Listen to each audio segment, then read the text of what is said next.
This device, the same one on which you're probably watching this video right now, can be a gateway to a very dangerous world, especially for women. With the rise of social media and all of us being chronically online, sexual harassment and sexual assault have skyrocketed in the virtual world. In the EU, at least 1 in every 10 women has experienced cyber harassment. But what does cyber harassment mean? Simply put, it refers to the act of threatening or insulting an individual on the internet. Depuis quelques jours, je vis un harcèlement particulièrement intense et violent. Erst wurde ich gehatet, weil ich zu dick war. Und jetzt kriege ich ganz viele negative Kommentare, weil ich wieder abgenommen habe.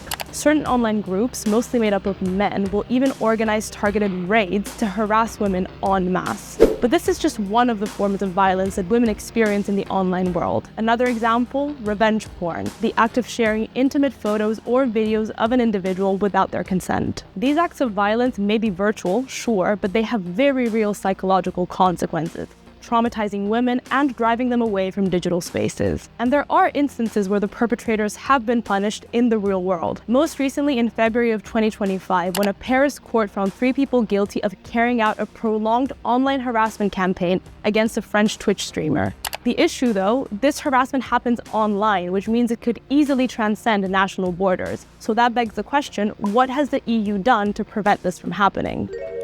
In 2024, the European Parliament adopted a directive outlining a set of EU-wide rules to fight violence against women, which includes guidelines on tackling cyber harassment, revenge porn, and other forms of online hate. The EU also signed the Istanbul Convention in 2023, which imposes a responsibility to protect women from sexual and gender-based violence and support victims of domestic abuse. But will this be enough? We asked Equipop, a feminist NGO that tackles sexual and sexist violence. Le numérique, c'est tout à fait un exemple où l'action de l'UE en tant qu'entité est nécessaire. Après, les résistances qu'on observe, ça va être déjà un manque de moyens, un besoin de formation dans tous les pays, formation de la justice, de la police, faire en sorte que les dépôts de plainte soient pris au sérieux, y compris quand on va déposer plainte pour des violences en ligne. Il est très important d'intégrer ces dimensions numériques dans le cadre de la sensibilisation aux violences sexistes et sexuelles, outiller les jeunes pour aiguiser leur esprit critique, pour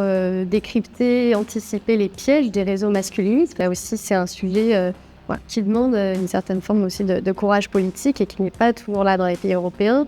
So Equipop is all about providing young people the know-how to fend for themselves online. The EU, though, could use another very powerful tool in its arsenal, regulating social media platforms through the Digital Services Act. L'Union européenne a également adopté une réglementation, le Digital Services Act. Donc les plateformes maintenant doivent rendre des rapports de transparence tous les 6 mois auprès de la Commission européenne. Elles s'exposent à des sanctions qui peuvent aller jusqu'à 6% de leur chiffre d'affaires mondial. Maintenant, on entre aussi dans un rapport de force entre notamment les États-Unis, où siègent la plupart de ces big tech, et l'Union européenne.